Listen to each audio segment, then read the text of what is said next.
श्री राधा वल्लभ लाल की जय हो। श्री हित हरिवंश चंद्र महाप्रभु की जय हो। गुरु जी महाराज की जय हो। सभी रसकाचार्यन की जय हो। श्री राधा सुधा निधि को 11वां श्लोक। उज्जवम माण रस निधेस्त रंगे रंगे रेव प्रणय लोल विलोचनायः तस्याकदानुभविता मयि पुण्यदृष्टि वृंदाटवी नवनिकुंज ग्रहादि दिव्या।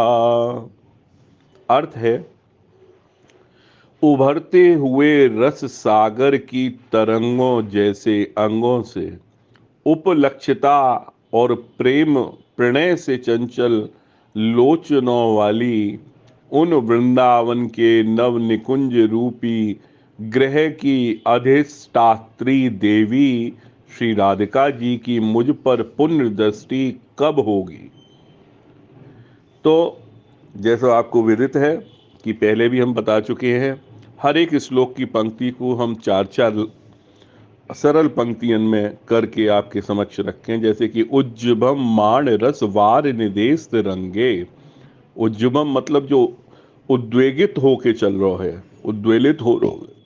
रस वार यानी कि रस की निधि है, निधेस्त रसवार निधेस्त रंगे, और उसमें से जो तरंग उठ रही हो। तो इस लाइन को इन 4 लाइन में इस या प्रकार से लिखो है। उद्वेलित हो बढ़ने लगे कोई पुण्य भाग्य ही दिखाए, रस को सागर चले जो पूर्ण अनुराग को सार कहाए। सागर की तरंग उठे लहरों में भांति भांति रस झलकाए, पल पल नवीन दिखे रूप रस लहरी कहने में ना आए। अर्थात उद्वेलित होने लगे जब, यानी कि वो रस भी या प्रकार से बढ़े जैसे चंद्रमा जब पृथ्वी के निकट आवे तो समुद्र में जैसे बड़ी ऊंची ऊंची तरंगे उठने लगे, उद्वेलित होने लगे। पर वो ऐसे ही संभव ना है, वहाँ के लिए कोई पुण्य होना चाहिए, कुछ ऐसा भाग्य को ऐसा फल होना चाहिए। पर यहाँ पे हित महाप्रभु ने बड़ा सुंदर विवेचन किया है। जैसे जैसे आप आगे बढ़ोगे आपको समझ में आएगी कि वो पुण्य दृष्टि में ही है प्रिया जी की। कैसे है वो कह में कि वो रस को सागर यानी कि पूर्ण अनुराग को वो सार हैं।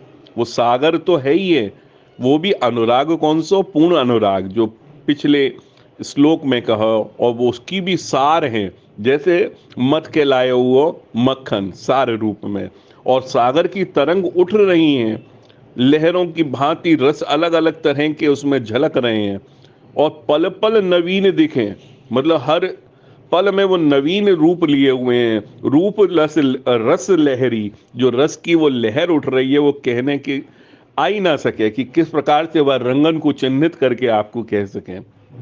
दूसरी पंक्ति, रंगे रिव प्रणय लोल विलोचनाया।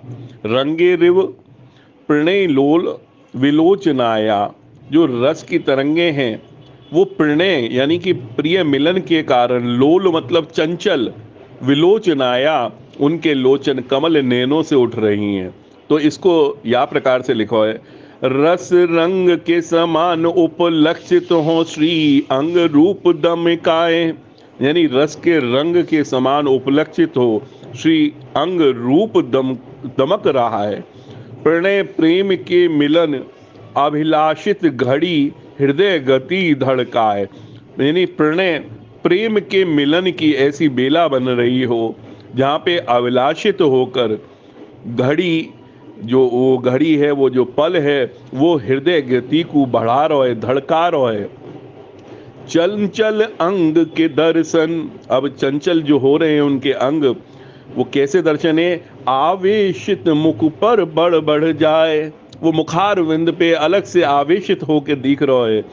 और अंतिम पंक्ति में, नैन कमल खिलाए। नयन में जो कमल हैं, जो उनके नेत्र हैं, जो जिस प्रकार से खिले रहे हैं, अब यहाँ पे परलक्षित सभी हाव भाव दिखाए, यानी कि वह परलक्षित होने लगे उनके नेत्रन में, वह सभी हाव भाव उस प्रणय की मिलन की बेला के वो लक्षित होके उनके नेत्रन में दिख रहे हैं। अब अगली पंक्ति हितनी महाप्रभु ने लिखी है, तस्या कदानुभविता मई पुण्य दृष्टि। तस्या मतलब उनकी जो कौन, प्रिया जी की, कदा कभी, नू मतलब कि एक मनोरथ सिद्धि, भावना सिद्धि के लिए, भविता मई वो होगी, संभव है, पुण्य दृष्टि मेरे ऊपर। तो वो इस प्रकार से है, उन श्री प्यारी जी का मधुर रूप कामना पूर्ति कराए। जो प्रिया जी का माधुर्य रूप है वो कामना की पूर्ति करावे। कब मनोकामना पूर्ण साकार हो, हित जी विश्वास दिलाए। मुझे रस संभव प्यारी की कृपालता रस अनुभव कराए। प्यारी की पुण्य दृष्टि मीनवत प्यारे को सुंदर जाल बिछाए। यानी कि पुण्य दृष्टि को यहाँ पे चारु दृष्टि भी कह सके या सुंदर दृष्टि, जामे की श्याम सुंदर मीन की भांति, मछली की भांति उस जाल में फंस जामे, ऐसी वो पुण्य दृष्टि। कदानुभविता मई पुण्य दृष्टि। अब अंतिम पंक्ति आवे, वृंदाटवी नव निकुंज ग्रहादि देव्या। वृंदावन निज धाम विशदता विशालता कुंज रहस्य छुपाए। यानी कि वृंदावन जो निज धाम है प्रिया प्रीतम को, वो विशदता और विशालता के कुंजों से घिरा हुआ और रहस्य अपने में लिए हुए है।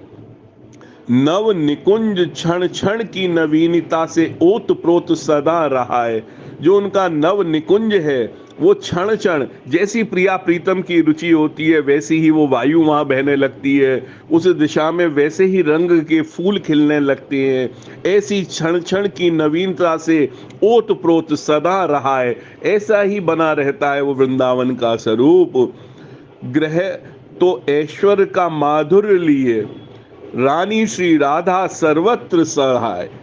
यानी कि अधिदात्री देवी कही गई है, ग्रहादि देव्या, उस नव निकुंज उस वृंदावन की जो रानी है।